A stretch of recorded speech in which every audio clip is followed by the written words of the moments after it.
안녕하세요. 안녕하세요. 아유, 감사합니다.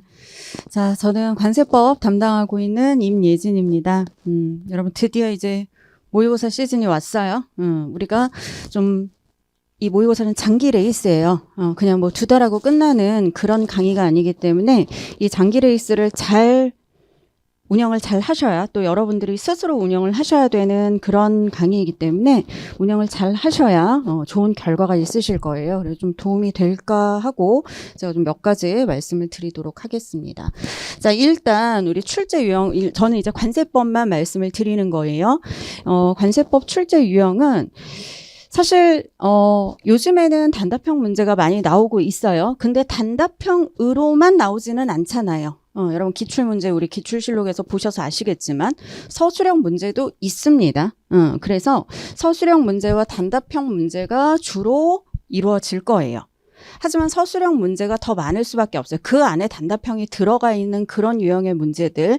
왜냐하면 우리가 뭐 예전에 보시면 아시겠지만 뭐 중단사유, 뭐 관세징수권 소멸시효 중단사유 같은 거 거기다가 이제 5개 쓰는데 2점씩 배점이 됐었잖아요. 그걸로 모의고사를 날리기에는 난 이제 말 더듬잖아. 난 너무 아까운 거지. 그래서 단답형 같은 거는 모의고사에서는 좀 배점을 적게 하더라도 많이 쓰는 연습을 좀 할 거예요. 많이 써보면 적게 쓰는 건 쉽죠. 적게 쓰다가 많이 쓰는 건 어렵단 말이에요. 그래서 뭐 이렇게 열심히 썼는데 뭐 0.5점밖에 안 줘, 1점밖에 안 줘 이렇게 불만을 가지시지 마시고 많이 써보면 나중에 실제 시험에 뭐 5개만 써라 이런 식으로 나왔을 때 훨씬 체감 난이도가 여러분들이 느끼기에 좀 괜찮으실 거예요. 그래서 그런 식으로 좀 운영을 할 거고, 그 다음에 비교하는 문제라든가 통합형 문제도 무시할 수가 없습니다. 특히 이번에 보세 건설적 문제에서도 역시 이것저것 물어보는 이런 게 이제 통합형 문제잖아요. 그렇죠? 그래서 이런 통합형 문제 같은 경우에도 우리가 출제를 할 수밖에 없어. 그러니까 요즘 기출되는 경향 자체가 문제가 되게 다양해요. 그쵸? 요형 자체가. 그냥 옛날처럼 뭐 설명하셔 하고 끝나는 게 아니고 단답형도 있는가 하면, 근데 단답형이 자꾸 대두가 되는 이유는 단답형이 예전과는 다른 유형이기 때문에 단답형이 나와 이렇게 얘기가 나오는 거지 단답형만 나오지는 않잖아요. 그치? 그래서 서술형도 나오는 거고, 그 다음에 목차를 알아야 되는 문제도 분명히 나오고, 그리고 지금 좀 전에 말씀드린 대로 여기저기 범위에서 나오는 통합형 문제도 있어요. 이렇게 막 연결시켜서 나오는 거. 그런 것들도 우리가 대비를 할 거고요. 사실 이 케이스형 문제는 좀 요즘 출제 경향하고는 좀 먼 건 사실이에요. 그래서 많이 내지. 그래서 맨 끝에 있는 거야. 요런 게 제일 많아. 제일 출제를 많이 할 거예요. 그래서 요런 식으로 문제 유형을 출제를 할 거고요. 당연히 최근의 기출 경향을 반영을 할 건데 예전으로 다시 돌아갈 수도 있다라는 생각은 하셔야 됩니다. 그래서 그 문제를 아예 배제할 수는 없다라는 생각이 들어요. 결국에 여러 가지 유형의 문제를 좀 풀어봐야 돼요.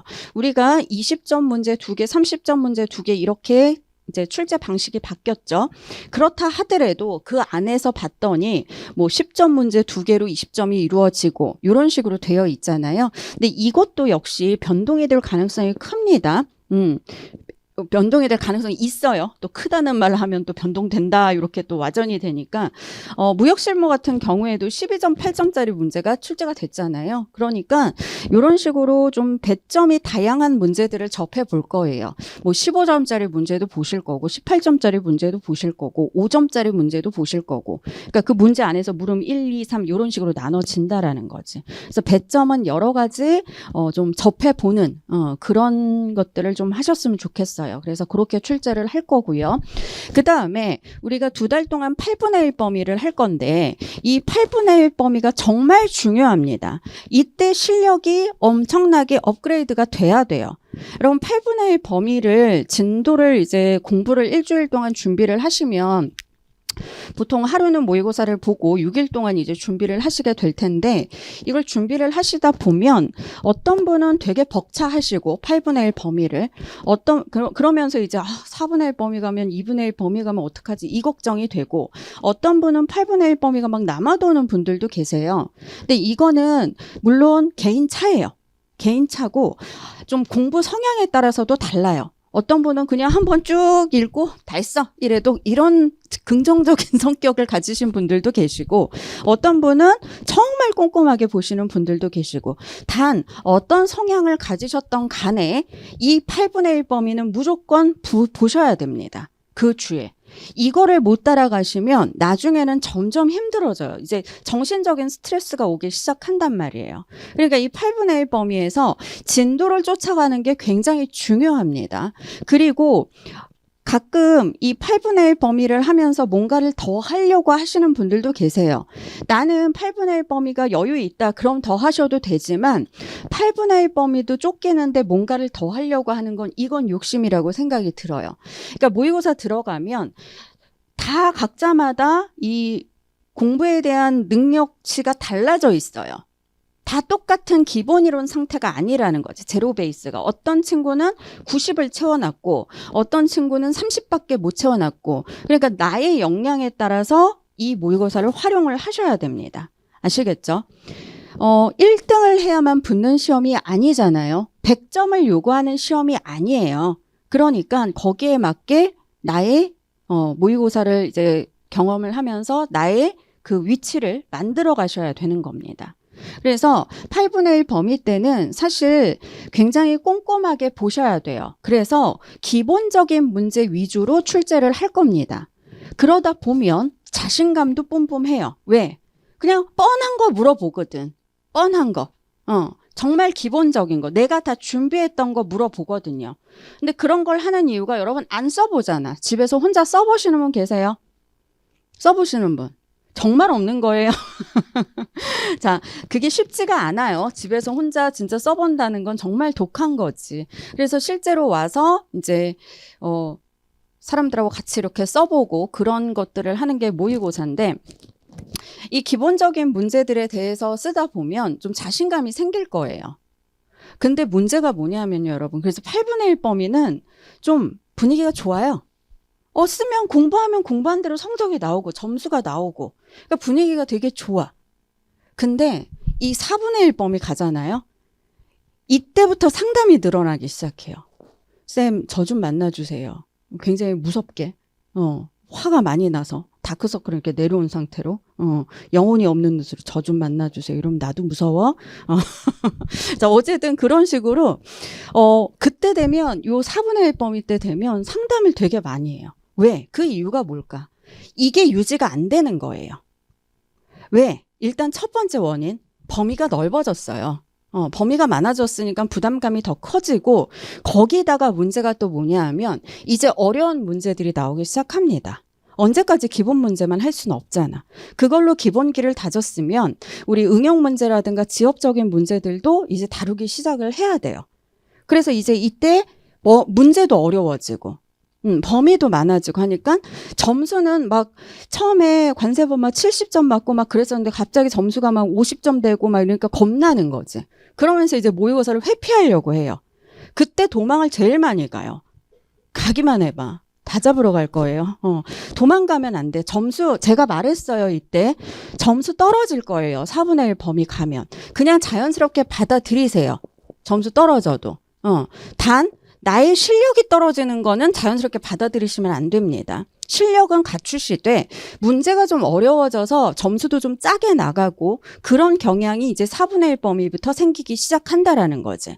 그러니까 이때부터 자기의 빈틈을 잘 메꾸셔야 돼요.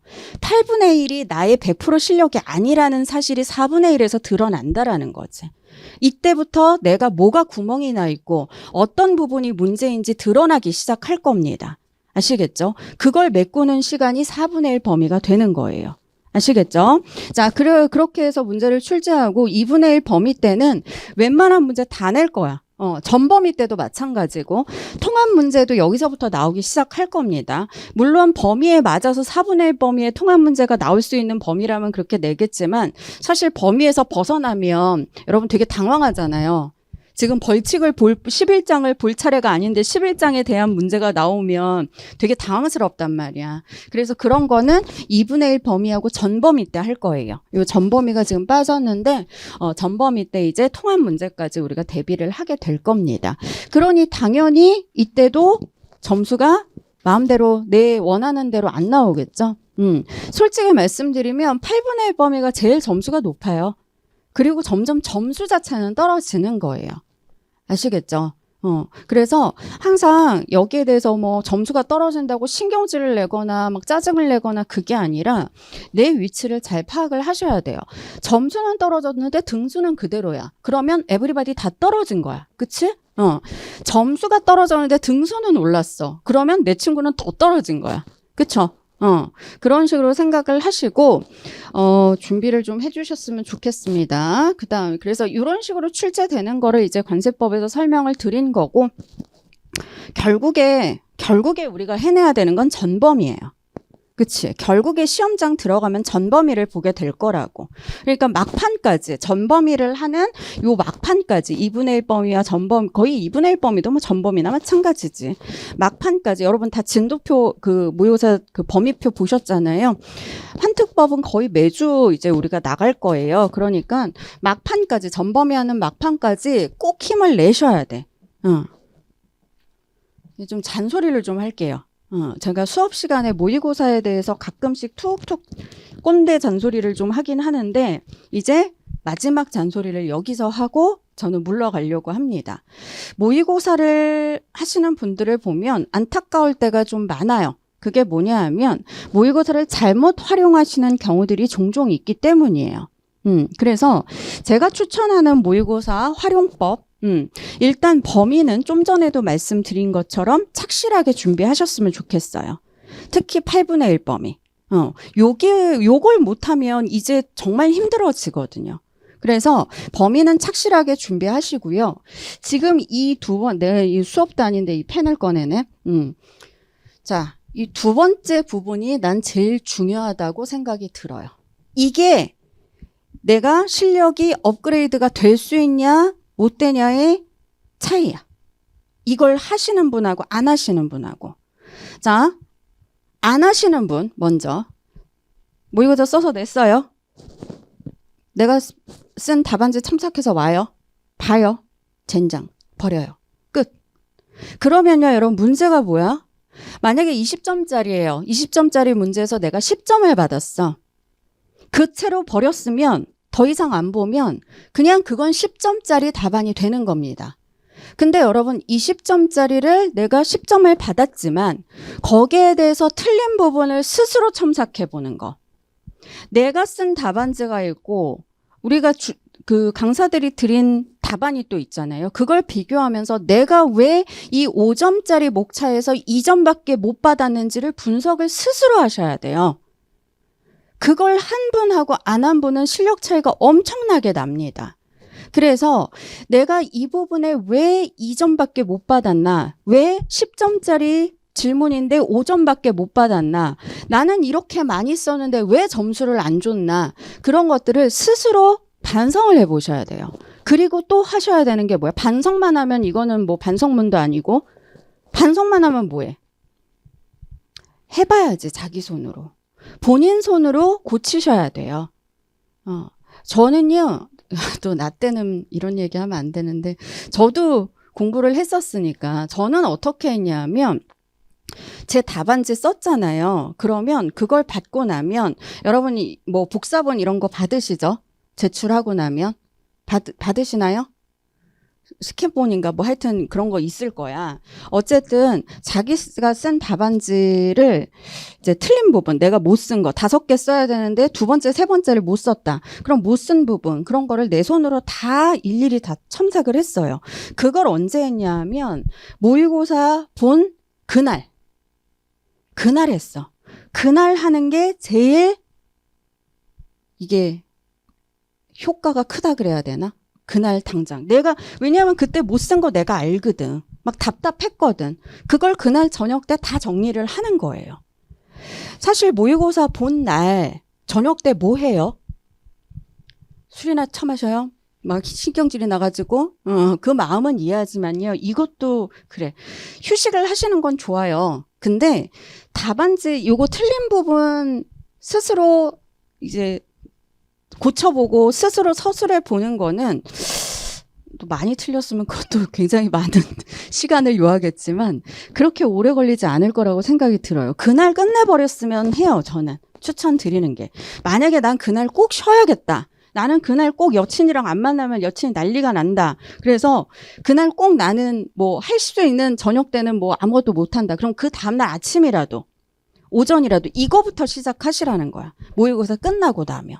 이게 여러분 되게 도움이 많이 되실 거예요. 아시겠죠? 그러니까 꼭 자기가 못 쓴 부분, 뭐 통째로 못 쓴 거는 당연하고요. 틀린 부분, 이런 걸 본인이 찾아내서 본인이 고쳐보셔야 됩니다. 이건 꼭 제가 부탁드리는 거예요. 수업 중에도 제가 말씀을 드렸던 게 이거예요. 꼭 해보시고요. 자, 그 다음에 이제 또 해야 되는 게 우리 석차가 나오죠. 모의고사 등수가. 이걸 무시할 수가 없습니다. 그러니까 본인 석차 관리를 하셔야 돼요.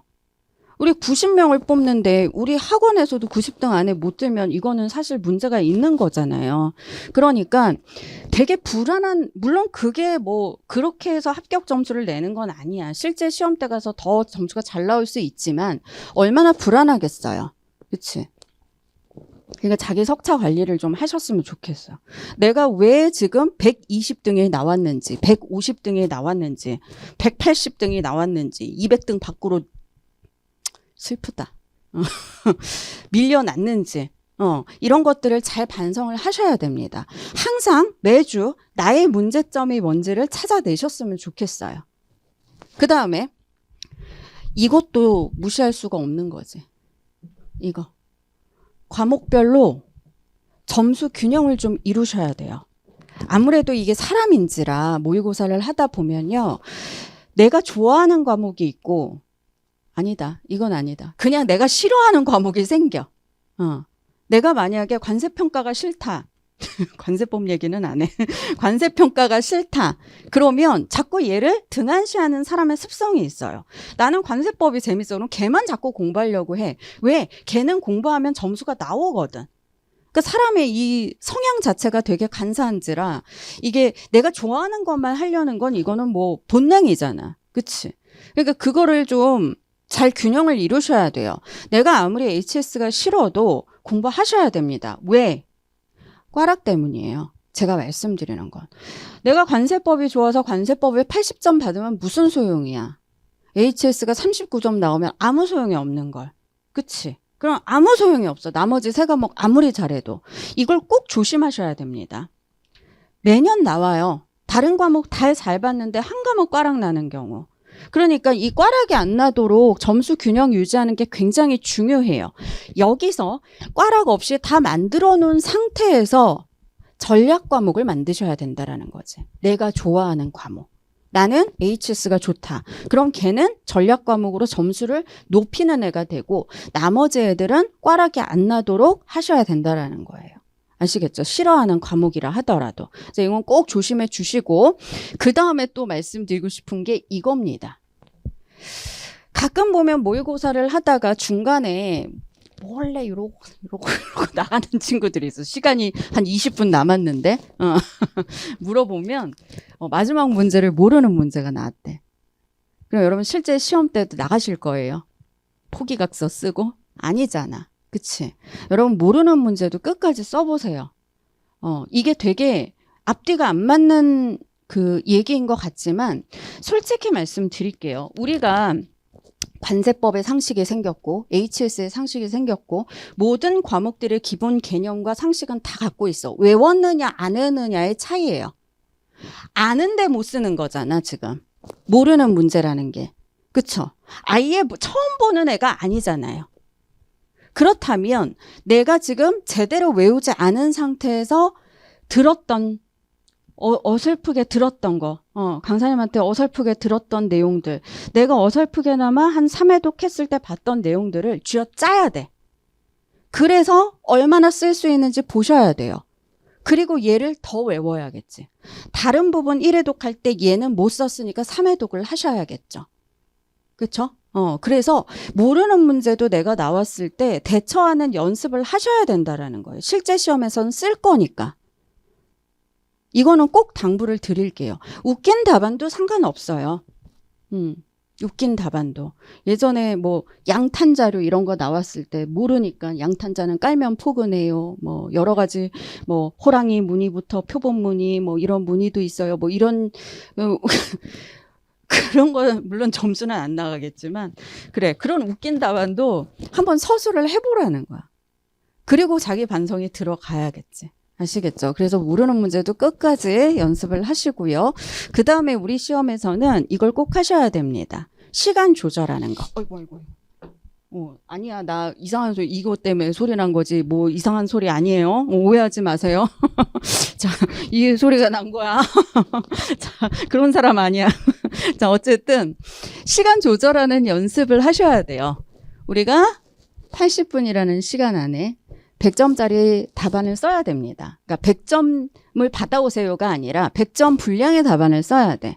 문제는 너무 앞 문제에다가 이제 하게 되면 뒤에 문제가 시간이 모자라는 거예요.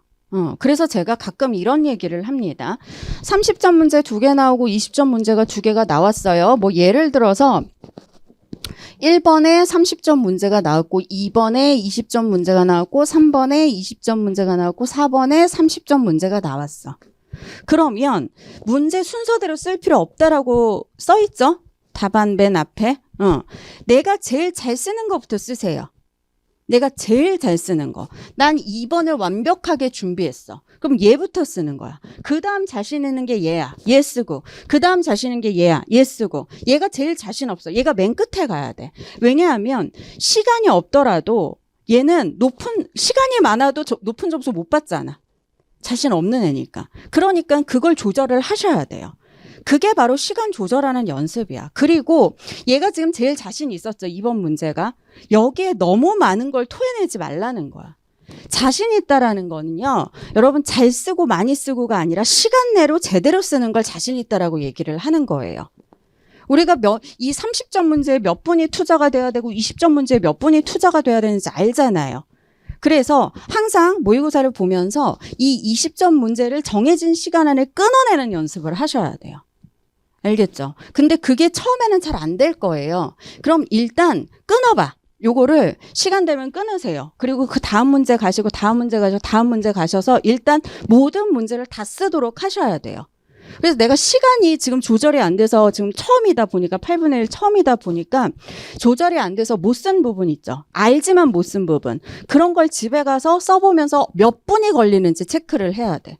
얘가 지금 자신 있는데 내가 자신 있는 문제인데 사실 우리가 20점 문제는 16분 안에 쓰는 게 룰이잖아. 그쵸? 16분 안에 써내야 되는데 16분을 재서 썼는데 다 못 썼어. 집에 가서 써봤더니 5분이 더 걸려. 그럼 21분이 걸린 거잖아. 그걸 줄여야 된다라는 생각을 하셔야 된다라는 거지. 아시겠죠? 물론 모의고사는 실제 시험보다 써야 될 분량이 더 많습니다. 왜냐면 많이 써보는 게 좋기 때문에. 그래도 시간 내로 연습을 하세요. 그래야 실제 시험 때 시간 때문에 피 보는 일이 없을 거야. 타격이 입는 일이. 알겠죠? 그래서 이런 것도 좀 제가 말씀드리고 싶은 거. 시간 조절하고 또 모자란 시간 내가 얼마나 시간을 더 단축해야 되는지 그리고 내가 왜 이게 시간이 오버됐는지 그것도 분석하셔야 돼. 시간이 오버됐다라는 거는 첫 번째 아는데 막힌 거야. 뭐더라? 하면서 30초 흘려가고 뭐더라? 그러면서 시간이 오버됐다면 바로바로 생각날 수 있게 다시 한번 굳히기 작업이 들어가야 된다라는 거지. 내가 외웠지만 시간이 걸린다. 이게 떠오르는데 그거는 이제 단축을 해주셔야 되는 거고. 아시겠죠? 그래서 우리는 뭐더라 이 생각을 할 시간이 없잖아요. 없어요. 해보시면 아시겠지만. 자, 그래서 그런 것들 제가 좀 말씀드리고 싶은 거고. 자, 그 다음에 요 나머지 3개는 여러분들이 이제 수업이 이제 모든 게 끝났고, 모의고사 들어가면 본인 생활을 다 컨트롤을 하셔야 돼요. 갑자기 하루 왼종일 시간이 나면 얘를 어떻게 해야 될지 막 우왕좌왕 하시는 분들이 계세요. 그래서 계획을 현실성 있게 좀 짜셔야 되고, 현실에서 약간 오바되게. 그래서 계획을 100% 다 잘 지키는 사람은 없잖아. 그래서 거기 내가 오바되게 계획 짠 거에서 한 70%에서 80% 채우면 만족할 만한 그런 계획이 나오게끔 생활 계획을 짜시는 게 제가 추천드리고 싶은 거고, 회독이 이제 들어갈 거예요. 이건 되게 중요한 건데, 제가 수업 때도 매번 말씀드리는 게 뭐냐면, 제일 힘든 작업이 뭐야? 여러분, 새로운 걸 아는 건 되게 재밌는 거예요. 이 말하면 항상 눈치가 보여요. 제일 짜증나는 게 내가 알고 있는 걸 또 보고 또 보고 또 봐야 되는 거. 이제 그걸 6개월간 해야 돼. 우린 이제 모든 걸 다 알고 있어요. 그치? 관세법도 다 알고 HS도 다 알고 관세평가도 다 알고. 뭐야 이 눈빛은? 자, 어쨌든 아는 건 다 아는 거잖아. 외우는 거에 대한 이거는 다 개인차가 있으니까 그건 말씀 안 드리겠는데, 알잖아요, 내용은. 뭐가 뭔지 다 알잖아. 그거를 계속해서 반복을 해야 돼. 이제 반년 동안, 6개월 동안. 굉장히 힘든 작업이에요, 이게. 자칫 잘못하면 굉장히 루즈해질 수 있는 그런 작업이 된단 말이에요. 그래서 제가 항상 말씀드리는 게, 회독을 할 때 습관적인 회독이 되면 안 된다라는 거지. 맹목적인 회독이 되면 안 돼요. 꼭 반성하셔야 돼. 내가 회독을 하고 있는데 눈알만 굴리고 있는 경우들이 분명히 있을 거라고. 그러면 당장 지금은 눈알 굴리는 이 공부 방법은 안 되겠다. 조금이라도 손가락을 움직여보자. 또 손가락을 움직여서 쓰다 보면 그냥 또 습관적으로 쓰게 돼. 그러면 돌아다니면서 말로도 중얼중얼 미친년이 돼도 좋아. 중얼중얼 말로도 해보고, 여기서 안 되면 구충도 올라가고 별짓 다 하더라고. 구충 얼마나 좋니? 감기 걸릴라? 그런 거 이제 한강뷰 보면서 또 중얼중얼 하기도 하고. 그래서 그렇게 하다가 또 다시 눈으로 빠른 회독도 해보고. 그러니까 공부 방법을 이렇게 맹목적이고 습관적인 회독이 되도록 하시면 안 된다라는 거예요. 항상 내가 머릿속에 이걸 집어넣을 수 있는, 주입이 될 수 있는 그런 공부 방법을 유지를 하셔야 된다. 이거 습관적인 회도 되게 힘듭니다. 이렇게 하게 되면. 이게 사람이 이런 결과가 나오는 게 제일 싫잖아. 공부 진짜 열심히 했어. 근데 점수가 안 나와. 못 쓰겠어. 이게 미치는 거야, 사람이. 환장하는 거란 말이지. 그게 바로 이것 때문이에요. 맹목적인 회독을 해서. 전혀 내 머릿속에는 안 들어오고 눈알만 굴리고 있는 거지. 아시겠죠? 이거는 제가 꼭 당부 드릴게요. 만약에 이런 맹목적인 회독을 하다가 정신교육이 필요하다. 연락하세요. 정신교육하러. 저는 여기 있어요. 저는 여기 있으니까 연락하세요. 정신교육 해드릴게요. 그 다음에 이거는 당연히 건강관리 잘하자. 발은 다쳐도 돼요. 손 다치지 마. 손가락이 관절염이 왔어요. 류마티스가 왔어요. 야, 이건 큰일 나는 거지. 어쨌든 건강관리, 제가 시험 임박해서는 손으로 문도 열지 말라 그래. 유리문 같은 거 끼인다고. 문도 열지 말라 그래. 지하철에서도 양보하지 말라 그래. 앉아 계세요. 그냥 주무세요. 여러분은 귀한 일을, 이제 앞으로 큰 시험을 쳐야 되는 분들이니까, 여러분이 노약자야. 약자야, 약자. 그러니까 건강관리도 좀 잘 하셔야 되고, 마지막으로 하고 싶은 얘기는 이겁니다. 아까도 말씀드렸듯이 24시간이 나에게 주어졌고, 모의고사 하루를 보면 돼요. 잘못하면, 오늘 하루만 쉬어야지. 이런 악마의 속삭임이 있을 수가 있다라는 거지. 절대 안 돼요. 여러분, 이 범위를 쫓아가려면요, 솔직히 말하면 6일 모자랍니다. 그래서 꼭 제가 말씀드리고 싶은 거는, 정말 계획을 잘 세우시고 그 계획대로 생활하려고 노력을 하시고, 그리고 생활은 굉장히 단순화가 돼야 돼요. 정말 단순화시켜서 6일 동안 반복적인 생활을 하시다가 모의고사 보러 외출하는 거야. 얼마나 신나. 모의고사 보는 날이 기다려지고, 외출 그날 하루 하니까. 그래서 그날 외출을 해서 집에 들어가면 내 답안지, 그다음에 강평도 좀 보세요. 강평에서 사실 하고 싶은 말을 하는데, 모의고사에서 강평을 좀 보셨으면 좋겠어요. 배속이 빨라도 상관없잖아. 그리고 누워서 보세요. 노트북 이렇게 하고 누워서 보세요. 뭐 태블릿 PC 해가지고 누워서 이렇게 보세요. 편안한 자세로 보셔도 될 거예요. 강평은. 그건 수업이 아니거든.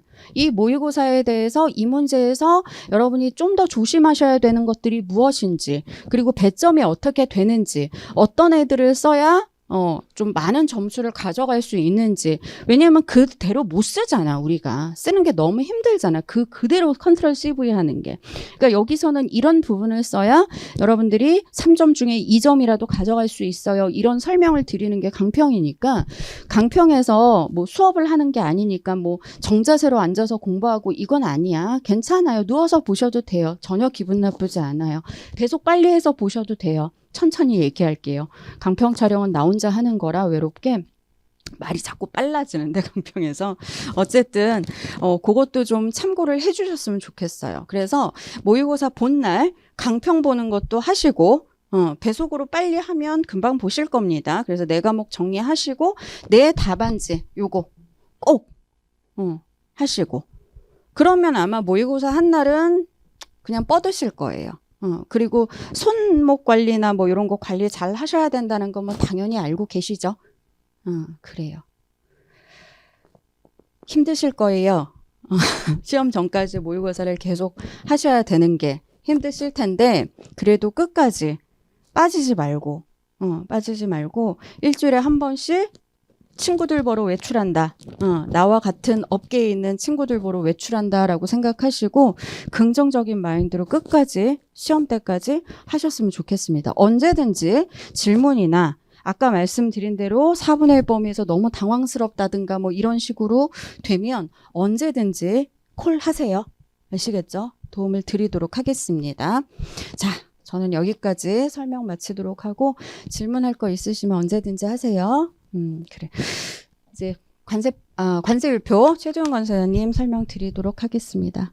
감사합니다. 네, 여러분들 안녕하세요. 반갑습니다. 관세율표 최두원이고요.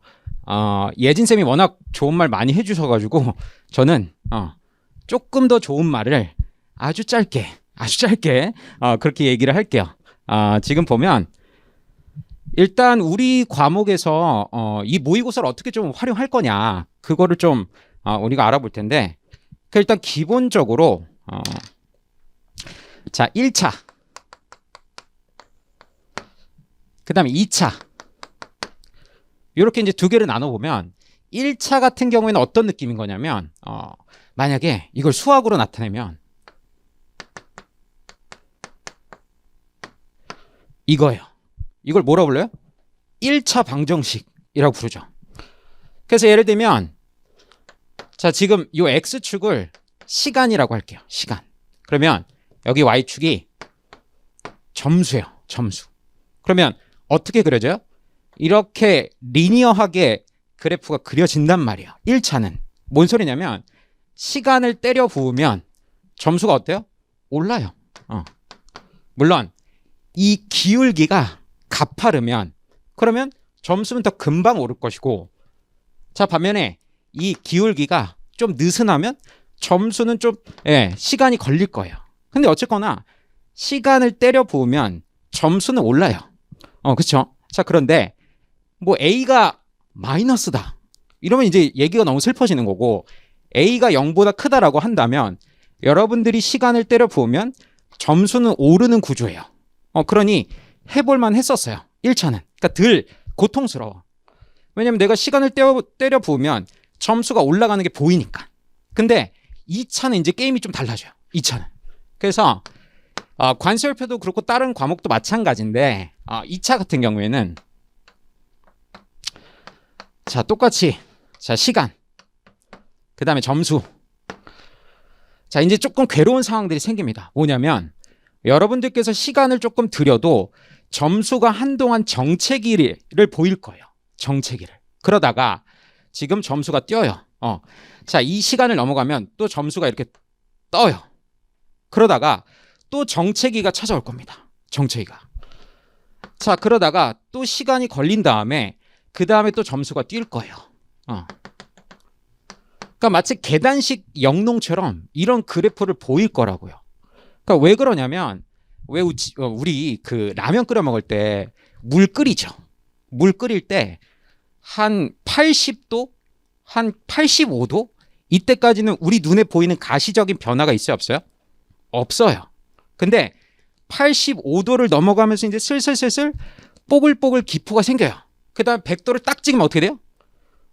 물이 펄펄 끓는단 말이에요. 즉, 자, 여기 우리 눈에 보이진 않지만 여기까지만 여러분들께서 도달하면 여기까지만 도달하면 100도가 찬다고요. 100도가. 그러면 여러분들의 점수가 한 번씩 튀는 거예요. 예를 들면 이때가 40점대, 뭐 30점에서 40점, 그 다음에 40점에서 50점, 그 다음에 50점에서 60점, 그 다음에 60점에서 70점 이런 식으로 뜰 거예요. 뜨는데 시간이 걸리겠어요, 안 걸리겠어요? 당연히 걸리죠. 쉽겠어요, 안 쉽겠어요? 어렵죠. 그러니 합격이 녹록치 않은 거예요. 자, 그런데 이거를 여러분들께서 버텨내야 돼요. 특히나 우리 관세율표라고 하는 과목은 꽃이 좀 늦게 펴. 태생적으로 시간이 좀 오래 걸려. 그러니까 여러분들께서 꽃 필 때까지 물도 주고 그 다음에 햇빛도 받고 이렇게 해야지 꽃에 열매가 생긴단 말이에요. 그래서 버티세요. 제가 참 좋아하는 말인데 존버하세요. 매우 버티세요. 가열차게 버티세요. 있는 힘껏 버티세요. 그러면 여러분들 분명히 합격할 거고. 자, 이거는 이제 1차고 2차고 이제 체감하는 난이도가 이제 달라지는 이유에 대해서 설명한 거고. 그 다음에 관세율표 같은 경우에는 여러분들께서 시험을 어떻게 활용을 하셔야 되냐면, 옆방도 잘 보이죠? 옆방? 네, 옆방도 잘 보이죠? 네. 자, 지금 보면, 자, 우리한테 모범 답안이 있을 겁니다.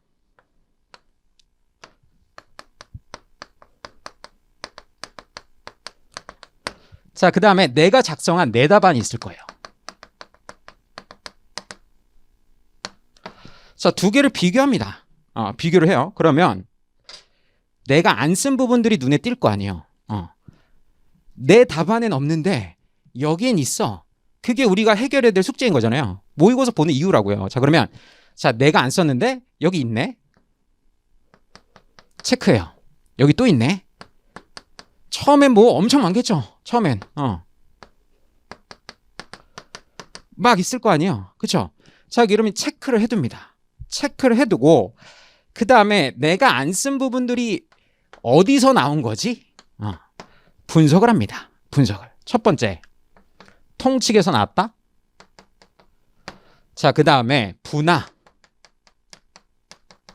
류의 주에서 나왔다. 호의 용어에서 나왔다. 이건 양보하면 돼요, 안 돼요? 이건 양보하면 안 되는 거예요. 이건 있는 힘껏 보완해야 되는 거예요. 있는 힘껏. 이건 무조건이에요. 무조건. 자, 두 번째. 자, 만약에 내가 안 쓴 걸 보니까 국내 주네, 혹은 소호 주네, 이럴 수도 있겠죠. 이럴 수도. 자, 그 다음에 세 번째가 예를 들면 HS 해설서 내용이네, 혹은 HS 코드의 용어가 아닌 일반적인 내용이네, 이럴 수도 있을 거 아니에요. 그러니까 여러분들께서 이게 우리의 분류 근거잖아요. 관세율표에서 말하고 있는 분류 근거라고요. 자, 그러면 분류 근거가 어디서부터 왔는지를 여러분들께서 카테고리를 나누는 거예요. 이게 시작인 거예요. 이게. 그러니까 이걸 봐야지 내 쌩얼이 보이죠. 우린 다 쌩얼 보기 싫어. 얼마나 괴로워요. 물론 여기 태생적으로 굉장히 아름답고 선남선녀들이 많겠지만 누구나 쌩얼을 보기 싫어해. 근데 이 쌩얼을 봐야 되는 거예요. 이게 내 쌩얼인 거야. 그래야지 눈이 작네? 그럼 마스카라 덧칠해야지? 뭐 이런 식으로 보완을 할 거 아니에요.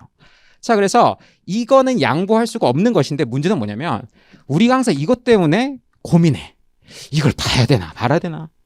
항상 고민해. 자, 근데 저는 이렇게 말해요.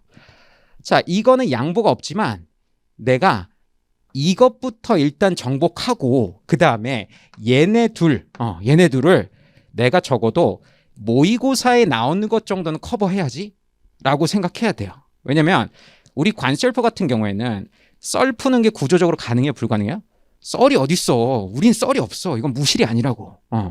썰은 없어요. 그래서 우리 관세율표 과목에서 제일 위험한 게 뭐야? 빵꾸가 크게 나는 거야. 빵꾸가. 그래서 자, 적어도 위험 관리라고 하는 게 내가 이걸 3번 봐. 그러면 적어도 이건 2번은 보고 이거는 내가 1번 정도는 봐야지. 그래서 아예 빵꾸를 만들지 말아야지. 자, 이게 우리 과목의 전략인 거예요. 이게 우리 과목의 전략. 그리고 여러분들께서 모의고사를 보는 이유이기도 한 거예요. 이게 위험 관리예요. 우리 입장에서는 위험하지 않게. 자, 그래서 지금 카테고리를 나누시고 그 다음에 특히나 우리 이제 새롭게 진입한 우리 친구들한테 특히나 이게 모의고사를 처음 보잖아요. 그러면 여러분들의 퍼포먼스가 잘 안 나올 거예요. 퍼포먼스 잘 안 나올 거예요. 자, 그런데 당연히 여기에는 모의고사 베테랑들이 있어. 모의고사 베테랑. 그러니까 원투데이 한 게 아니라고. 그러니 나는 모의고사도 잘 보고 그 다음에 이 학원도 잘 알고. 자, 그러면 지금 신규 진입한 친구하고 베테랑들하고 시험을 보면 점수가 어떻게 되겠어요? 점수가 당연히 차이가 날 수밖에 없지.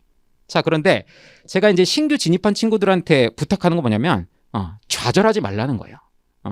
왜 그러냐면 1월달, 2월달은 어쩔 수 없이 베테랑들이 높은 순위에 있을 수밖에 없어요. 근데 여기에 이제 슬슬 균열이 일어나요. 전제 조건 뭐예요?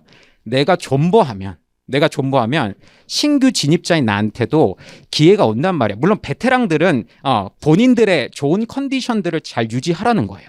그래서 자, 내가 신규 진입자라고 할지라도 1, 2월 달에 너무 점수가 어쩜 이렇게 안 나오나? 어쩜 이렇게 내가 빌빌대고 있나? 자, 그럼에도 불구하고 게임은 6월 달까지 가봐야 하는 거예요.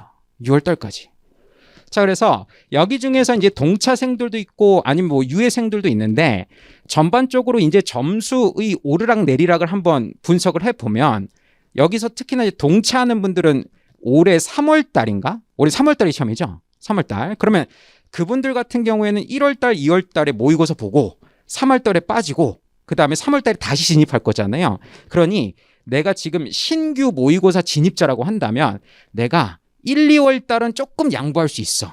물론 양보라고 하는 게 내가 높은 순위에 오르지 못한다라고 할지라도 뭐 너무 좌절하지 않을 테야 라고 하는 요즘 흔히 말하는 중꺾마죠. 중꺾마. 중요한 건 뭐예요? 꺾이지 않는 마음. 그것만 있으면 16강 가잖아요. 그래서 여러분들한테도 적용된다고. 자, 그래서 내가 1, 2월 달에는 조금 마음이 싱숭생숭해도 그걸 잘 다잡으라고요. 그러니 내가 승부는 한 4월 달, 5월 달에 볼 거야.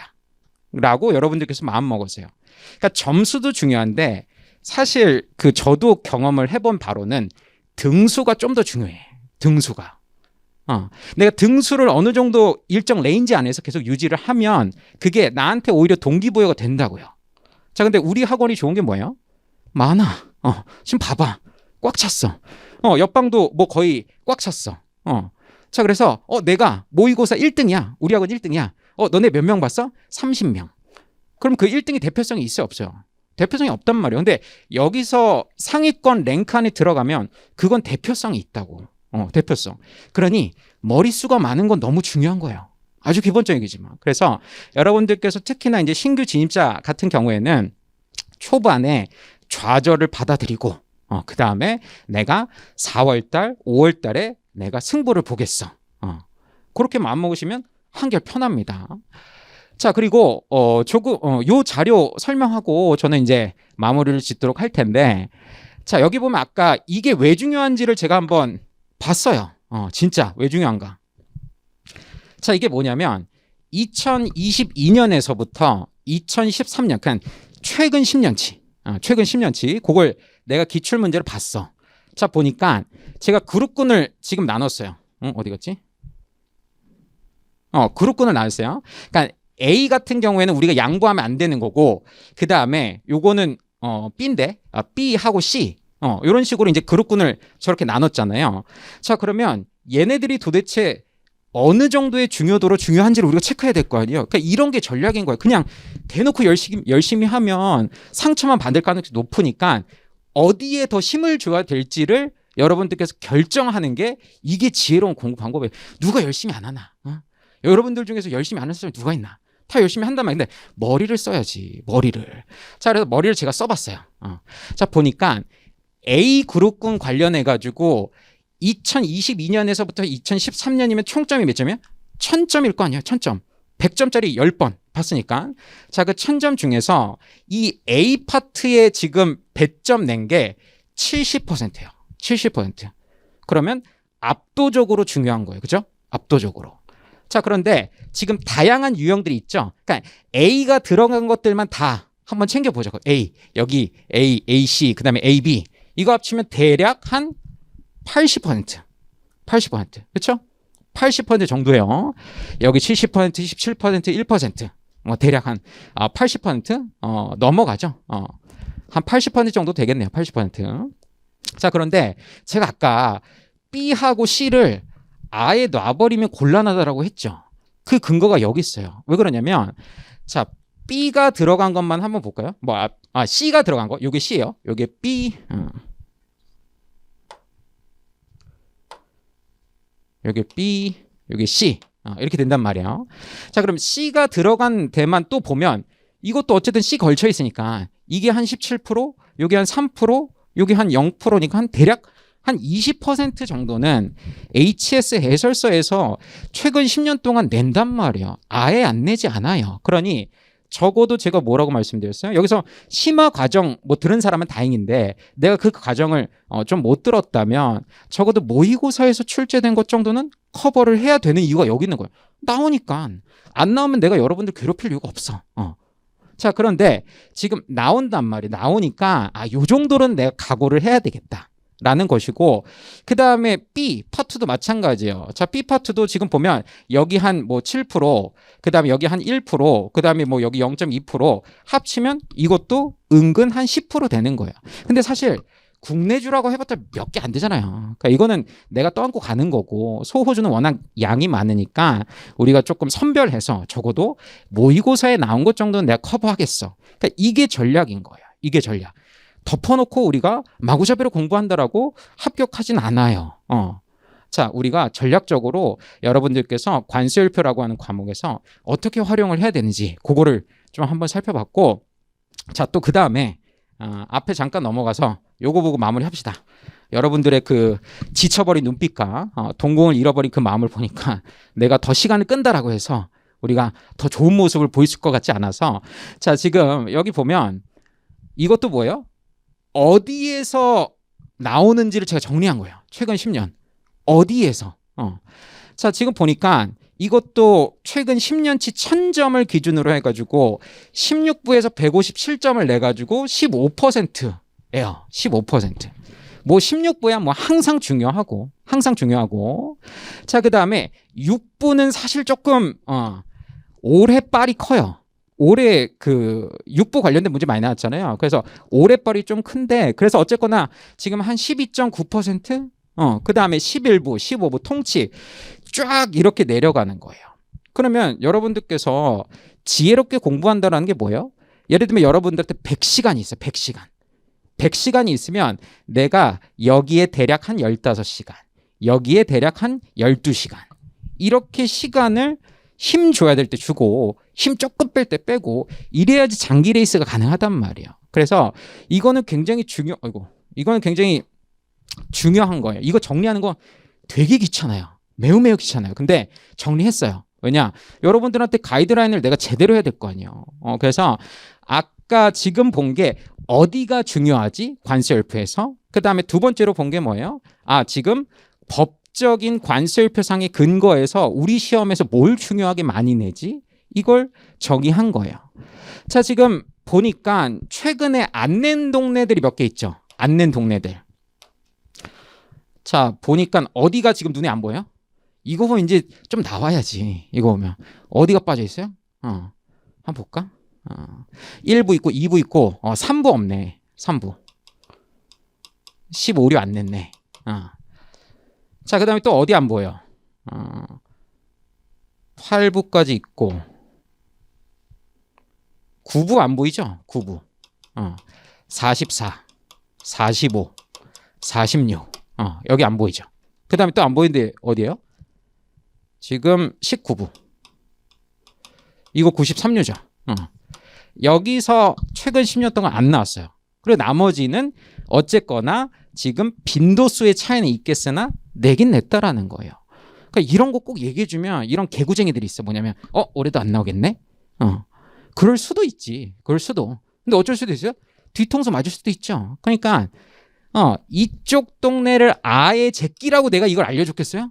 그건 아닐 거 아니야. 그냥 최소한 우리가 권투 경기를 하는데 가드는 올려야 될 거 아니에요. 가드는 올려야지 빗 맞잖아요. 그러니까 아예 이걸 안 보라는 그런 의미에서 알려주는 게 아니에요. 그러니까 이게 안 나오겠는데 방심하면 어쨌거나 큰일 난다라고 하는 거예요. 그런데 더 중요한 데가 있고 덜 중요한 데는 분명히 있다. 이걸 여러분들께서 염두에 두시면서 공부를 하시면 끝까지 완주 가능합니다. 그리고 올해 여러분들 많이 뽑은 거 알죠? 많이 뽑았죠? 내년에 어떻게 될지 알 수 있을까요? 알 수 없죠. 그렇기 때문에 분명히 올해 합격생 중에 그런 친구들 있었어요. 시험 보고 나서 저한테 쌤 망했어요. 근데 그 망한 친구가 내가 보니까 한 거의 뒷문 닫았어. 뒷문 닫고 자기 딱 커트라인으로 끝난 것 같아. 그래서 여러분들 수석하실 분도 여기서 나올 거고 문 닫고 나오시는 분도 있을 거예요. 근데 우리는 항상 뭘 원해요? 오래 공부해서 수석할래요? 아니면 짧게 공부해서 뒷문 닫고 나올래요? 후자지. 당연히 후자지. 공부는 그렇게 하는 거예요. 오래 한다라고 잘하는 거 아니에요. 그러니 내가 여기 모의고사 시장에 신규 진입했다라고 해서 주눅들 필요도 없고 내가 베테랑이라고 해서 교만할 필요도 없는 거예요. 자, 모든 시험은 굉장히 공정하게 이루어질 거예요. 그래서 여러분들께서 관세율표를 공부하는 데 있어서 지금 우리가 살펴봤었던 이 내용들 꼭 마음속에 잘 담아두시면서 내년에는 우리 이제 제 후배 관세사님이 되어주신다라고 한다면 제가 더할 나위 없이 기쁠 것 같습니다. 자, 그러면 이제 제 얘기는 여기까지 하도록 하고요. 이제 용대쌤 한번 모셔보도록 하겠습니다. 수고 많으셨습니다. 조용대 간사입니다. 저도 오늘 제가 원래 이렇게 준비했던 장표에는 오늘 출사표라고 딱 이렇게 써가지고 했는데 여러분들도 이번 모의고사 기대 굉장히 많이 하고 계시죠? 그렇죠? 안 그러세요? 이게 저는 되게 기대를 많이 하는 게 학원에서 그 여러분들 합격하기까지 할 수 있는 마지막 커리큘럼이거든요. 요 모의고사 반이. 그래서 저는 사실 이제 여러분들 제가 잘하는 거는 저는 올해 굉장히 학원 옮기고 하면서 되게 잘하고 싶어서 열심히 하고 있는데 제가 잘하는 거의 기준은 여러분들이 많이 합격하는 거잖아요. 그죠? 그래서 여러분들 어떻게 하면 많이 합격시킬까 굉장히 많이 고민하고 모의고사를 준비했고 그래서 올해 제가 어떻게 좀 준비해서 여러분들한테 모의고사 진행하려고 하는지 그 부분 좀 간단하게 설명드리겠습니다. 일단 관세평가는 제일 중요한 게 다른 과목이랑 좀 다른 과목이에요. 좀 특이한 게 되게 많은 과목이에요. 다른 과목은 암기 비중이 굉장히 많다면 많게는 100% 가까이 암기 문제라고 한다면 관세 평가는 그렇지 않거든요. 암기 문제도 있지만 사례형 문제들도 굉장히 많이 있어서 사실 제일 중요한 건 일단 관세 평가는 다른 과목이랑 좀 다르다. 이 느낌을 좀 갖는 게 굉장히 중요하고요. 반대로 이 느낌이 없어서 다른 과목처럼 그냥 무작정 암기하거나 그런 식으로 공부를 하면은 관세 평가에서 높은 점수를 받기가 정말 힘듭니다. 그래서 일단 다른 과목이 좀 다른 과목이 좀 다르다는 걸 아셔야 되고 두 번째는 관세 평가는 되게 다른 과목보다 트렌디한 과목이거든요. 그래서 이렇게 경향도 되게 많이 바뀌고, 그다음에 이제 우리가 공부해야 될 범위도 굉장히 유동적으로 1, 2년 사이에도 확 바뀌고 이런 것들이 있어서 그런 것들을 좀 잘 파악하셔야 여러분들이 똑같은 시간을 공부하더라도 효율적으로 합격하실 수가 있거든요. 그래서 그런 부분들 제가 조금 간단하게 설명드리도록 하겠습니다. 일단 그 관세 평가는 다른 과목이랑 좀 다르게 이 두 가지를 좀 나눠서 봐야 되는데 암기형 문제랑 사례형 문제라는 게 있습니다. 그래서 암기형 문제는 말 그대로 법조문을 쓰시오 이런 문제를 얘기하고요. HS 코드로 치면 몇 부 줄을 쓰시오 이런 문제들 다 암기형 문제라고 보면 되겠죠.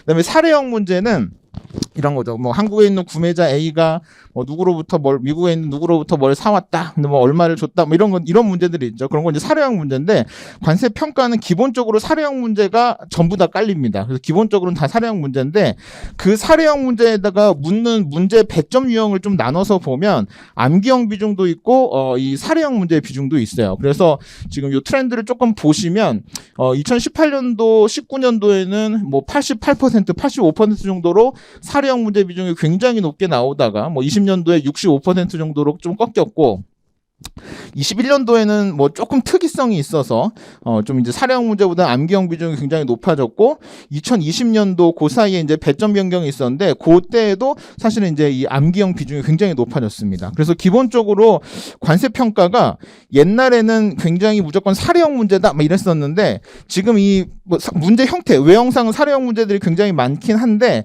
이 실제 내용을 보면 암기형 비율이 굉장히 높이 올라가 있어요. 그래서 상대적으로 최근 경향은 상당히 높아졌다. 요걸 하나를 좀 일단 아셔야 되고 근데 또 요거를 그냥 이렇게 숫자만 보면 아 그럼 관세 평가도 이제 다른 과목처럼 무조건 암기해야겠다 이렇게 생각을 하실 수도 있는데 사실은 그거는 채점을 해보면 그렇진 않아요. 왜 그러냐면 이 암기형 문제는 그 뭐랄까 배점 이 공부를 해서 채점을 해보면 점수 차이가 그렇게 많이 나진 않습니다. 그래서 뭐 굉장히 잘 쓴 사람이랑 뭐 조금 덜 쓴 사람이랑 좀 차이가 덜 나는 편인데 이 사례형 문제는 되게 극명하게 나타나죠. 과세액이 얼마냐고 물어봤는데 정답은 내가 채점하려고 하는 정답 답안지는 100만 원인데 잘 썼는데 90만 원이라고 썼어. 아깝게 뭐 95만 원이라고 썼어. 그렇다고 점수 주지 않거든요. 그래서 실제 시험에서는 빵점 처리를 다 해버립니다. 그래서 물론 모의고사 때는 조금 감안해서 점수를 드리긴 하는데 뭐 채점 경향에 따라서 20년도, 21년도 같은 경우에는 결론 틀리면 그냥 빵점 처리를 해버렸어요. 그러니까 결국은 사실은 이 사례형 문제에 대한 대비를 안 할 수가 없다. 그거를 우리가 좀 아셔야 되고 대신에 이 문제 배점도 뭐 잘 아시겠지만 바뀌었죠. 30점, 20점짜리 문제가 생기면서 이 근거와 관련된 거를 쓸 기회가 굉장히 많아졌고 그다음에 이 배점 자체도 암기형 문제 비중이 많기 때문에 그러니까 사실은 뭐 결국은 다 중요한 상황이긴 한데 다른 과목과 다르게 이 트렌드로 보자면 암기형 비중이 굉장히 높아졌다는 거 그다음에 실제 당락을 좌우한 데는 사례형 문제가 여전히 중요한 변수라는 거 이게 좀 관세 평가 시험 문제의 좀 차이 특징이라고 보시면 될 것 같고 지문 길이가 이렇게 제가 이제 이 지문 길이라는 거 뭐냐 우리가 실제 시험장 가서 시험지를 받아보시잖아요. 그럼 시험지를 받아보시면 문제가 한 바닥, 두 바닥, 세 바닥, 네 바닥 이렇게 있는데 뭐 보시다시피 2016년도 이후로 그죠? 꽤 오래 전이네요. 그죠? 꽤 16년도 이후부터 현재까지 대부분 뭐 5페이지, 6페이지, 뭐 많게는 7페이지 정도가 나옵니다. 다른 과목들은 뭐 한두 페이지, 뭐 많으면 3페이지 이렇게 나오는데 이렇게 페이지 수가 막 5, 6페이지 나오다 보니까 시험 시간은 똑같잖아요. 시험 시간은 똑같은데 그거 다 읽고 판단하고 계산하고 뭐 하다 보니까 실제 답안지를 쓸 수 있는 시간이 다른 과목에 비해서 현저히 짧게 들어갑니다. 그래서 80분 시간인데 다른 과목은 읽고 막 쓰기 시작해도 되잖아요. 근데 관세평가는 읽는데 사람에 따라서 조금 다른데 뭐 10분에서 많게는 20분까지도 걸립니다. 그럼 시험 실제로 이제 답안지 쓰는 시간이 다른 과목에 비해서 한 20% 이상, 30% 이상 줄어드는 상황이기 때문에 답안지를 쓰는 방법도 공부하는 방법도 굉장히 다르지만 답안지를 쓰는 방법도 다른 과목이랑 똑같이 쓰다 보면 무조건 꽝 나는 과목입니다. 그래서 이제 이런 요령들이 굉장히 중요하기 때문에 이 사실은 이제 관세 평가는 모의고사가 굉장히 중요한 거라고 저는 생각을 하고 그래서 저도 이래서 많이 준비를 하고 있고 뭐 이거 나머지 좀 트렌드 몇 가지는 예를 들면 목차를 예전에는 고민을 되게 많이 했었는데 요즘은 목차 고민할 필요가 별로 없어요. 왜냐하면 문제에서 배점별로 목차를 다 세부적으로 다 줍니다. 그래서 그거 그대로 뭐 예를 들면 한 문제 안에 물음이 뭐 한 5개가 있으면 그 6개 별로 이 배점이 점수가 다 있어서 거기에 맞게 목차를 쓰면 되니까 뭐 목차를 우리가 구성하거나 이런 것들은 좀 덜해졌고 그다음에 뭐 관세 평가는 딱 관세 평가 법령에 있는 거 이외에도 뭐 이 OECD 가이드라인에서 얘기하는 내국세적인 뭐 판단 등 이런 것들도 실무상 워낙 중요하기도 하고 그다음에 실제로 기출도 되기도 했었고요. 그래서 그런 문제들도 저희가 좀 이제 시험이 임박했을 때는 좀 적절히 다뤄야 된다 이렇게 생각을 하고 있습니다. 그래서 요거는 제가 좀 참고로 여러분들 이제 모의고사 보시면 알고 계시면 좋을 것 같아서 이제 말씀드리는 건데 사례 판단 문제는 사실은 두 가지 종류가 있습니다. 위에 있는 것처럼 예시형 사례 판단 문제랑 실제형 사례 판단 문제가 있는데 예시형 판단 문제는 뭐냐면 출제자가 만든 문제예요. 예를 들면 법령에 있는 법에 있는 개념을 가지고 만듭니다. 예를 들면 내가 생산 지원 비용에 안분 산식을 물어보고 싶으면 내가 만드는 거예요. 그래서 구매자가 뭐 100만 원짜리를 샀는데 생산 지원을 얼마 했는데 문제인데 뭐 이게 뭐 관련성이 얼마나 있다 뭐 이렇게 만드는 거죠. 그러면 이제 의도가 분명히 있는 겁니다. 보면서 이 생산 지원과 관련해서 내가 뭘 물어봐야겠다 해서 정답은 당연히 그 출제자가 의도에 맞게 쓰는 게 당연히 정답이고 가장 높은 점수를 받겠죠. 그래서 이제 그런 예시형, 그러니까 가공된 사례 판단 문제가 하나 있고, 두 번째가 사실은 되게 어려운 건데 실제형 사례 판단 문제는 뭐냐면 실제로 우리 관세사들이나 아니면 과세 강국이나 아니면 또 납세자들이 이 소송 같은 거, 예를 들면 대법원을 갔다, 또 뭐 관세평가 협의회 결정 사항이 있다, 뭐 이런 것들이 있죠. 이미 시중에 나와 있는 사례들도 실제 문제화돼서 기출 문제 된 적이 꽤 있습니다. 그래서 이런 문제들은 사실은 그냥 수업 목적에서 공부를 열심히 한다고 해서, 그러니까 이 예시형 사례 판단 문제는 법을 잘 이해하고 협정을 잘 이해하면 풀 수 있거든요. 시험장에서 새로운 문제를 만나도. 근데 이 문제는 사실은 공부하고 가지 않으면 시험장에서 맞닥뜨렸을 때 이 오류 가능성이 있습니다. 그래서 만약에 우리가 1년에 한 번씩 있는 시험인데 그런 거 모르고 갔다가 시험장에서 만나서 엉뚱한 거 쓰고 오면 너무 아깝잖아요. 그래서 이런 부분은 사실은 공부를 해야 됩니다. 그래서 제가 이번에 모의고사를 진행하면서 과거에 있었던 대법원 판례 중에서 시험에 출제 가능성이 있는 문제들, 그리고 이 관세평가는 지금도 계속해서 뭐 사례들이 계속 나오고 있거든요. 그래서 이 시험 모의고사 기간 중에도 뭔가 출제 가능하다고 하는 최신 사례들이 있으면 제가 다 프린트로 제공을 해드릴 거고 문제화시켜서 설명을 드릴 테니까 그런 부분은 쫓아오면서 공부를 하시면 되고, 그래서 관세평가 모의고사 보시면서 또 많이 공부도 하시면 좋을 것 같습니다.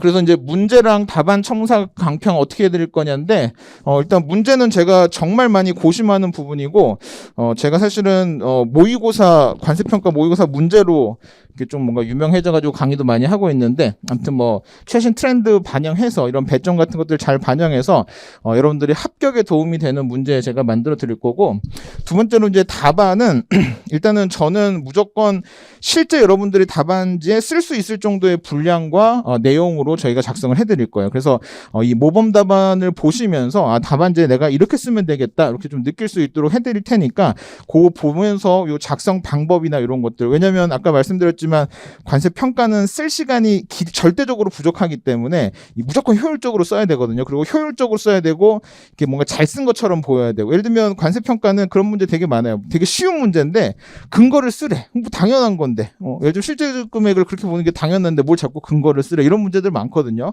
어떻게 쓰는지 제가 모범 답안에다 잘 설명드릴 테니까 그런 걸 좀 보시면 좋겠고, 한 가지 당부드리고 싶은 건 다른 강사님들도 많이 있지만 관세평가는 강평을 꼭 들으셨으면 너무너무 좋겠습니다. 다른 과목도 물론 들으시면 좋겠지만 쉽지 않거든요. 이게 들어가고 시험 보고 왔는데 또 강평까지 듣기 쉽지 않은데, 관세평가는 들으시면 좋을 겁니다. 분명히 좋으실 거고, 물론 제가 그 문제에 대한 해설도 해드리지만 그 배경이나 또 기본 이론 같은 것들 다시 리마인드 시켜드릴 테니까 이 강평도 웬만하면 좀 들으시면 도움이 많이 될 것 같습니다. 그렇게 해서 뭐 물론 여러분들 너무너무 열심히 하시겠지만 저도 열심히 해가지고 여러분들 합격하는데 도움이 되도록 하겠습니다. 저 여기 좀 남아있을 거니까 끝나고 또 질문 주시면 받도록 하겠습니다. 예, 또 그다음 유명하신 정재환 간사님 모시도록 하겠습니다. 그 모의고사 있잖아요. 사실 이 시험이라는 게 그래요. 열심히 한다라고 다 합격은 못 하거든요. 열심히 한 사람 중에 합격을 하는 거잖아요. 그러면 당연히 열심히 해야겠지만 제가 딱 짧게 말씀드리는 게 뭐냐면, 있어 이렇게 보면은요, 안 되는 사람이 있어요. 하면 안 되는 행동을 알려드릴게요. 그래서 모의고사 때 이것만 주의하고 열심히 하면은요, 합격할 가능성이 많아질 겁니다. 아무도 모르세요, 이거? 집에 TV 없어요? TV 없구나. 다 나보고 이거 어디서 났니?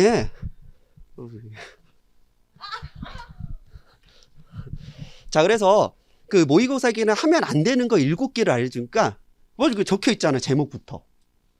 7개의 대죄를 저지르면 안 됩니다.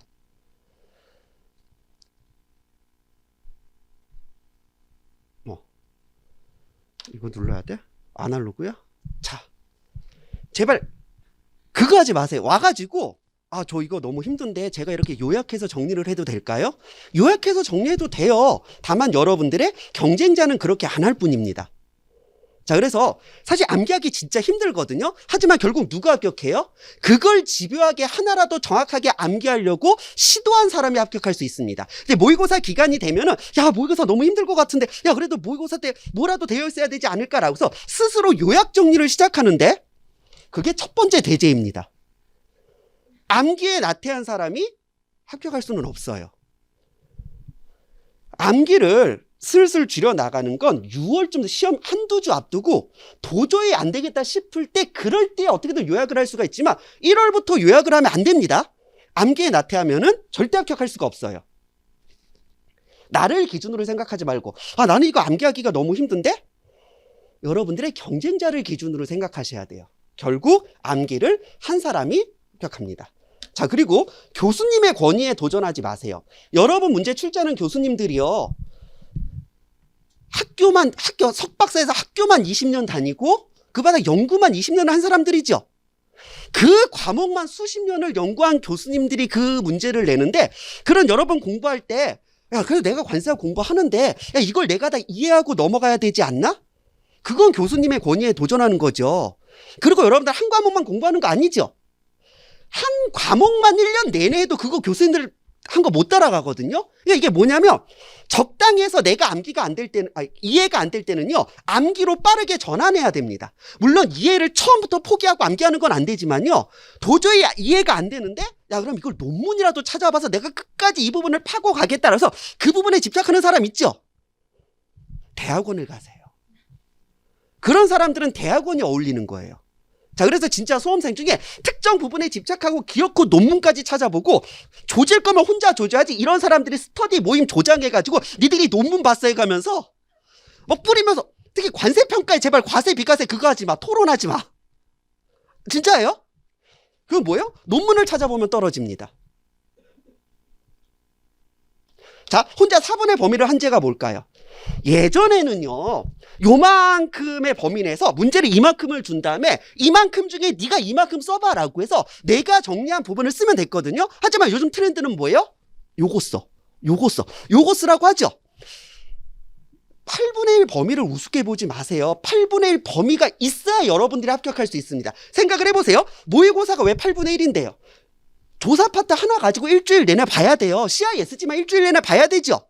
그러면서 야, 내가 이거 하나 가지고 뭐 일주일 내내 봐야 돼? 그럼 나는 내 나름대로의 진도를 가져가겠다라고 해서 남들 8분의 1 범위로 공부하고 있을 때 혼자 4분의 1, 남들 4분의 1 범위 공부하고 있을 때 2분의 1 앞서가는 것 같으세요? 디테일을 잡을 수 있는 기회를 스스로 버리는 겁니다. 특히 그 3년차 분들한테 꼭 말씀드리고 싶은 게 3년차, 4년차 분들이 자기는 이제 어느 정도 공부가 됐으니까 한 2분의 1 범위쯤에 들어옵니다. 하지만 그러면 안 돼요. 합격하고 싶죠? 8분의 1을 시작하셔야 돼요. 8분의 1 범위의 그 8주가 여러분들이 디테일을 잡을 수 있는 처음이자 마지막 기회입니다. 모의고사 진도가 그렇게 되어 있는 이유가 다 있어요. 혼자 범위 줄이지 말고 혼자만의 진도로 공부하지 마세요. 모의고사 진도에 맞춰서 야, 그럼 일주일 동안 요것만 봐야 돼? 그것만 집착해서 보세요. 왜냐고요? 우리 시험은 디테일이 중요해졌거든요.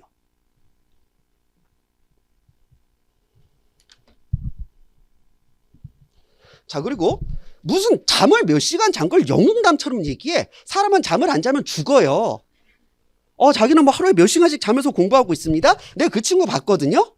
하루에 4시간을 자면서 공부하는데 아침에라서 저녁에 그 잠들 때까지 그냥 앉아서 자고 있어요. 꾸벅꾸벅 졸면서. 그게 우리가 몇 시간을 공부했는지가 중요한 게 아니라 몇 시간을 집중했는지가 중요한 거죠. 내가 아침에 일어났는데 막 너무 졸리고 피곤하다? 그거 독서실 가서 뭐 할 건데? 독서실에서 꾸벅꾸벅 졸면서 이러고 있을 거죠. 그러느니 잠을 자세요. 처음에 한두 달은 괜찮아. 사람들 나 퀴즈로 괜찮아 하다가 그러니까 5월쯤 돼가지고 다 퍼지는 겁니다. 실려가요. 자, 잠을 안 자고 공부할 수는 없어요. 저는 뭐 사람마다 그 수면 그게 다르겠지만 저는 8시간 이내로 자본 적은 한 번도 없거든요. 8시간을 자야 아침에 그런 거 있죠. 아침 햇살을 맞으면서 상쾌하다 이런 느낌 있죠. 왜냐면 아침에 첫 공부를 시작했을 땐 내 머리가 맑아야 돼요. 잠 줄이지 마세요. 그리고 어차피 인간의 능력이라는 게 하루 10시간, 12시간 집중 못 해요. 하루 8시간 자더라도 12시간 공부하면 되고, 쉴 수 있는 시간, 뭐 중간에 밥 먹을 시간 충분히 있기 때문에 잠을 안 자고 합격할 수는 없습니다. 이게 무슨 뭐 저희 뭐 실무 때 뭐 갑자기 뭐 원산지 조사 들어와서 한두 달짜리 긴급성으로 뭐 그 조사 들어와 그런 거 아니죠? 중장기 레이스이기 때문에 잠 좀 자세요. 잠 안 자면 절대 합격할 수 없습니다. 난 그 생각이 들어. 그 모의고사가 중요한 게 뭐예요? 내가 뭘 알고 뭘 모르는지를 파악할 수 있는 겁니다. 문제와 백지를 받아봤을 때 내가 문제만 봤을 때는 나 이거 알 것 같은데 라고 하지만 막상 쓰려고 하면 안 써지는 거죠. 어떻게든 쥐어짜내가지고 어떻게든 써봐야 돼요. 그래서 그때 내가 쓸 수 있는 건 내가 알고 있는 거. 자, 그러면서 뭐요? 이거 생각날 것 같은데 막 이런 거 있죠. 날 것 같은데 안 날 것 같은데 어떻게든 씁니다. 그리고 딱 시험 끝나고 책을 펼쳐봤을 때 뭐예요? 이거였어, 맞아 하면서 머리에 확 들어오죠. 공부는 그렇게 하는 겁니다. 모의고사는요, 그 하루 내가 가지고 있는 걸 모두 쥐어짜내는 시간인데 문제 보자마자 알 것 같은데 잘 기억이 안 나네? 오픈북을 한다? 저는 오픈북에 대해 그렇게 얘기해요. 돈 내고 시간 버리러 온 겁니다. 오픈북으로 하는 건 전혀 도움이 되지 않아요. 시험 때도 오픈북 하실 거예요? 아니잖아요. 이게 왜 그런가 했더니 자기 등수에 집착해서 그래요. 내가 몇 등인지가 뭐가 중요해요. 시험 당일만 잘 봐서 합격하면 되는 거죠. 모의고사 맨날 1등하면 뭐해? 그 시험 떨어지면 떨어진 거예요. 시험은 그 당일 합격자와 불합격자만 있기 때문에 모의고사 그 성적 신경 써가지고 내가 이거 이러면서 책 좀 찾아보지 마세요. 정말 도움되지 않습니다. 어떻게 해서든 알고 있는 거 쥐어 짜내셔야 돼요. 자, 그랬더니 도망갑니다. 특히 언제 많이 도망가나 했더니 일단 2교시에 많이 도망가요. 왜 HS라는 거는요, 암기가 안 되면 손을 댈 수 있는 게 없잖아요. 내가 이제 관세법 잘 보고 그냥 HS만 생각하면 스트레스 받으니까 찜질방 갔다 온다던가. 제발 그러지 좀 마요. 난 되게 신기한 게 1, 2, 3, 4교시로 갈수록 제출하는 답안지 수가 줄어듭니다. 한 교시 끝날 때도 몇 명씩 도망가고 있다는 거죠.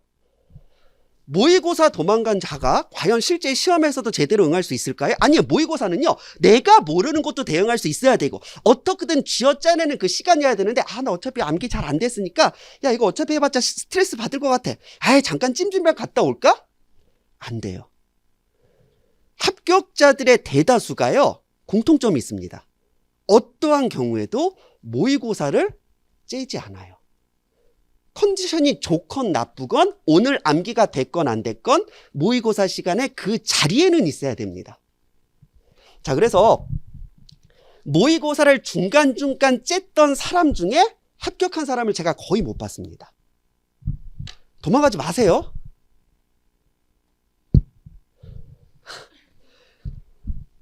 우리는요, 시험 당일에만 잘하면 돼요. 맨날 모의고사 1등 하다가 시험 당일 컨디션 안 좋으면 떨어지는 거고요.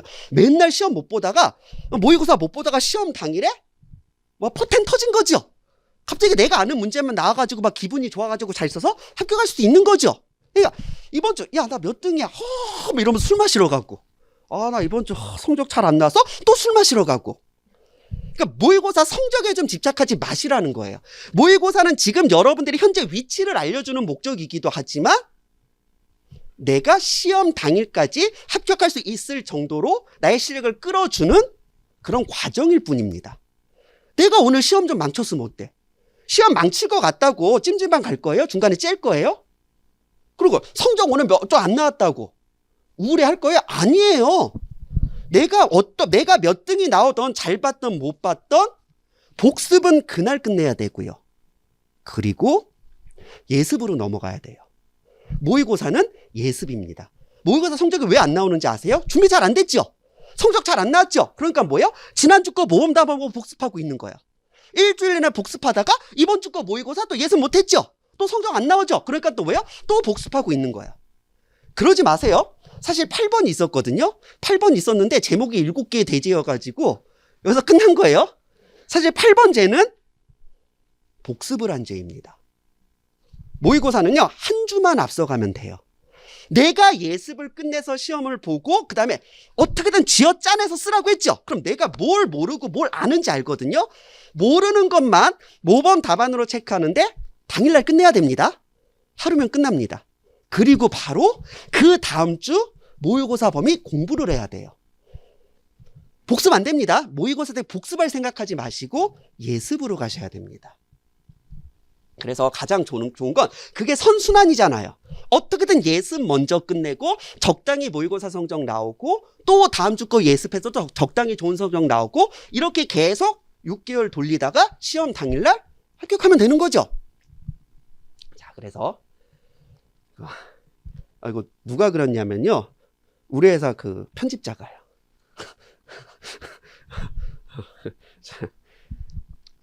잘 만들었네?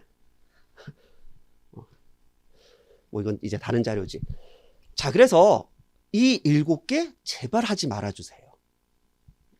제가 바라는 건 딱 하나입니다. 오늘 여러분을 만나는 게 마지막이 되기를 바라는 거예요. 다음번엔 필드에서 만나야죠. 내년 모의고사 때 저 또 볼 거예요? 아니잖아요.